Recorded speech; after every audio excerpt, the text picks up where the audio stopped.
Lito Official. Yun, pakisuportahan natin po mga kabisnes. Opo. Meron na pong sariling YouTube channel si Kuya Vera, si Kuya Lito at saka si Ate Vera. Thank you po. Ano lang po, unahin nyo, Vera and Lito, no? Vera ang nauna. Baka minsan kasi Lito, una, Lito and Vera. Opo. Una po si Ate Vera kasi mas malaki siya.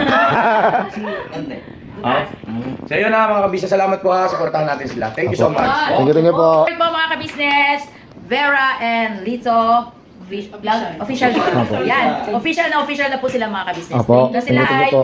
isa na excuse me po, isa ng vlogger. Thank you po. Sa langaran ng larangan ng YouTube channel. Thank you po. Ate Kuya. Please subscribe, like, and share. Yun o. Salamat. Naimbag ngalda tayo amin mga kabisnes. Kamusta po kayong lahat?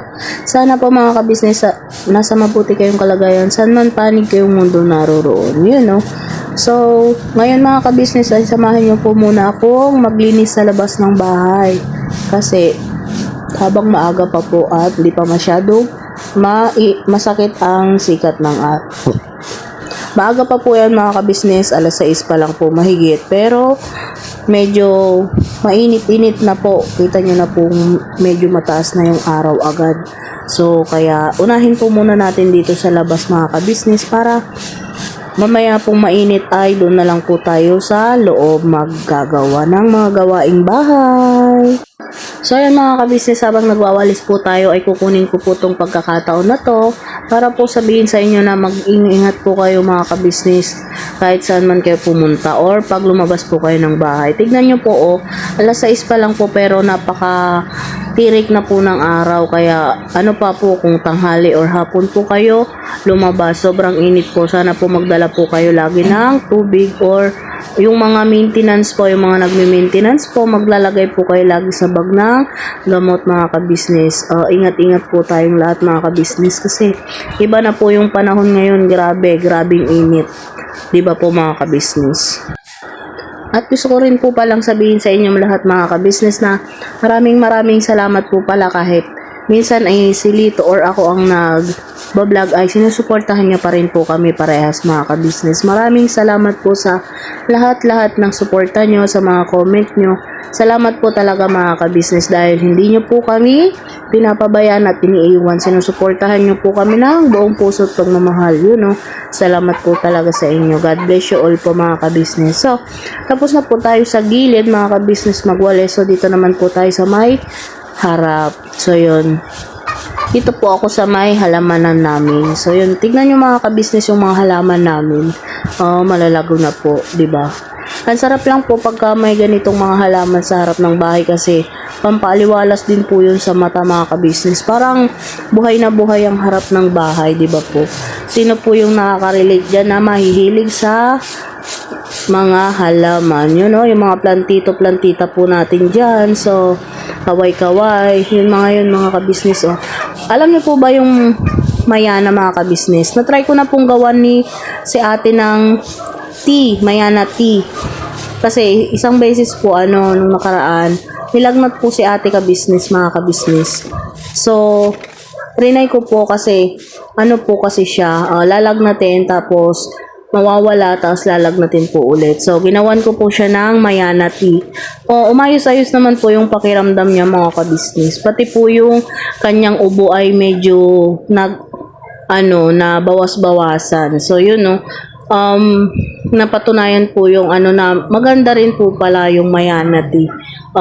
Medyo may pakla lang kasi syempre mga kabisnes tinikman na rin ng inyong lingkod para alam ko rin yung lasa. So yun, may konting pakla po. Pero okay naman mga kabisnes pagka mahilig ka sa mga gulay-gulay ay magugustuhan mo rin po yung mayana tea. So yun no. Balik po tayo dito sa ginagawa natin mga kabisnes. Tuloy pa rin po tayo sa pagwawalis. May kwento ko lang po pala, hindi ko na po kasi na-vlog yung paggagawa ko ng mayana tea.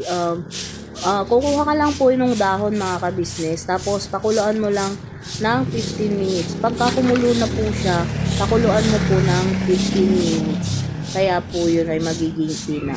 So, bahala ka na po doon kung gaano po karaming dahon at gaano po karami tubig mga kabisnes. Ang ginawa ko po kasi ay 15 pirasong dahon at saka mga kabisnes, 4 na tasa na tubig. So yun, pag kumulo na po yung tubig mga kabisnes at yung dahon, ay orasan nyo lang po ng 15 minutes para po maging tina siya. So ganun lang po kadali mga kabisnes. Kung iinumin na mga kabisnes ay pwede nyo na lagyan ng honey. Ayun ha, patalastas lang po tayo muna sandali mga ka-business, ano? So ayun po, kami po ay dealer ng mga sewing machine. Iba-ibang klase mga sewing machine po, high speed, aging, piping, etc. Ano po, household, industrial. Meron po tayo niya mga ka-business. So doon sa mga inquiries po, paki-message nyo po yung Facebook page namin. At paki-contact rin po kami sa aming cellphone number. Maraming salamat po mga ka-business. So yun, tuloy na panonood. Discover! At kinatanghalian naman po mga kabisnes ay magigisa naman po tayo ng gulay. Yung gulay po na chapsuyin, pero igigisa lang po natin. Hindi na po tayo maglalagay ng sahog. At syempre magpiprito po ako mamaya ng tinapa mga kabisnes naming minamahal. So ayun mga kabisnes, pinainit ko na po yung ating kawali at syempre magigisa na po tayo. So pagkalagay ko po ng mantika, nung mainit na mga kabisnes ay magigisa na po tayo mga kabisnes. Nilagay ko na po yung sibuyas at bawang. Hindi ko na po pinakita yung pagpiprepare ng mga sangkap mga kabisnes kasi yung mga gulay po ay nabili ko na po siya na gayat-gayat na. So, sibuyas bawang na lang po ang aking ginayat mga kabisnes. So, yun, pagpatuloy po natin, igisa lang po natin ng husto yung sibuyas bawang mga kabisnes para mag-caramelize at syempre lumabas ang ating aroma, yung aroma ng ating sangkap. Yun po kasi yung pampalasa sa ating mga niluluto mga kabisnes. Pasensya na po kayo kung itinutok ko na lang po muna sa aking niluluto para po makita nyo naman po yung aking pagluluto kahit simple lang po. At syempre uulitin po ng inyong lingkod ang pagluluto po ng version ko ay version ko lang po mga kabisnes na minamahal. May version ako, may version din po kayo. So magkaiba po tayo ng version. So maraming salamat din po kung sakaling matuturuan nyo po ako ng mga version nyo at matuturuan nyo po ako ng mga technique ng mga about sa pagluluto nyo. So ngayon pa lang po maraming salamat na. At pasensya na rin po kayo kung ganito po ang aking version ng pagluluto kasi ganito po ay yung aking mga nakasanayan mga kabisnes. So yun, pagkatapos po nating maigisa at medyo na brown na po yung ating sibuyas bawang ay ilagay na rin po natin yung carrots, sayote at syempre yung Baguio beans mga kabisnes. Nabili ko na po yan na yung gayat-gayat na mga kabisnes. Binukod ko na lang po yung mga carrots, Baguio beans at syempre yung sayote para mauna po siyang maluto kasi mas matitigas po to kaysa sa repolyo. So yun, gisa-gisahin lang po natin ng konti mga kabisnes para pero hindi po natin siya i-overcook kasi masarap po nito yung hindi po siya overcook mga kabisnes namin minamahal. So yan mga kabisnes, ganyan lang po, konting gisa-gisahin lang po natin. At syempre tinitignan po natin kung medyo may lambot-lambot na. Pero kahit medyo matigas pa mga kabisnes ay nilagyan na po natin ng konting sabaw para po habang kukulo po yung sabaw lumalambot na rin yung ating mga gulay. Naglagay na rin po pala tayo ng oyster sauce, magic sarap. At syempre, konting toyo po mga kabisnes naming minamahal. Sinaid na po natin yung ating lagayan. At syempre, maglalagay po tayo ng 1 kalahating asukal. At syempre, asin po. Mga 2 kurot lang po yun. So yun mga kabisnes. At syempre, maglalagay po tayo ng paminta. Yan po ang hindi mga mawawala sa ating niluluto na gulay. So yun mga kabisnes, may lasa na po yan. At pakuluin pa po natin ng konti mga kabisnes. At ilalagay na rin po pala natin yung siling lara. Yan po ay pampabango mga kabisnes. So yan mga kabisnes, medyo kumukulo-kulo na po. Antay lang po tayo ng konti. Hindi din po natin to i-overcook mga kabisnes kasi mas okay po yung may konting crunchy pa rin siya. So yan, ganyan lang po tayo. Habang po ako'y nagluluto dyan mga kabisnes, nagliligpit na rin po ako nung mga ibang ligpitin natin dyan para po sabay siyang matapos. Habang nakakapagluto ay nakakapagligpit na rin. So, ganyan po ang ating mga gawain dito sa KB House.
At nung okay na po yung tatlong gulay na una nating nilagay, ay syempre lalagay na rin po natin yung ating repolyo at pechay bagyo mga ka-business. Dalawa po yan, pinagsama ko na rin po kasi sama-sama nga po yan sa gayat na aking nabili. So yan, ganyan lang po mga ka-business. Simpleng luto lang po natin pero masarap na po. Depende na po sa inyong ilalagay na pampalasa mga ka-business. So, ganyan lang po. Malapit na po nating maluto mga ka-business. So, at bago po maluto mga ka-business ay gusto ko na rin kunin po itong pagkakataon na to para maglambing po sa inyo lagi at maglambing pa po sa inyo ulit na sana po suportahan pa rin po natin ang Ka-Business Official, Papa Dins TV, Ka-Business Family, at syempre kay Mars, Mrs. KB, Mrs. KB Official. So, yun, no. At syempre, mga ka-business, sama na rin po natin ang mga kagwangs. At syempre, mga ka-business, huwag po ninyong kakalimutan ng inyong lingkod, Vera and Lito Official. So yan mga ka-business, isang kulo lang ay okay na po to. So, tara po mga ka-business at inyong silipin. Ganyan lang po natin niluto ang ating simpleng gulay ngayon. At syempre, mamaya po mga ka-business ay magpiprito pa po ako ng partner natin na pa. So, ito lang po ang ating menu for today's video. Ganyan lang po kasimple. At syempre, masarap na mga ka-business. Nasa inyo na po na magpapasarap sa mga lutuing simple. Basta, timplahan lang po ng ayos at naaayon sa inyong panlasa. Yun, no, mga ka-business. So, hanggang dito na lang po siguro ang ating munting vlogs. Kita-kita po tayo ulit mga ka-business sa susunod na vlogs. At sana po, abangan nyo pa rin po ang aming mga susunod na video. So, hanggang dito na lang mga ka-business. Never say goodbye. Tomorrow is another day. Birabanat mga ka-business. At syempre, God bless you all po mga ka-business.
Ito na po ang ating ulam na ginisang gulay.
mga gawa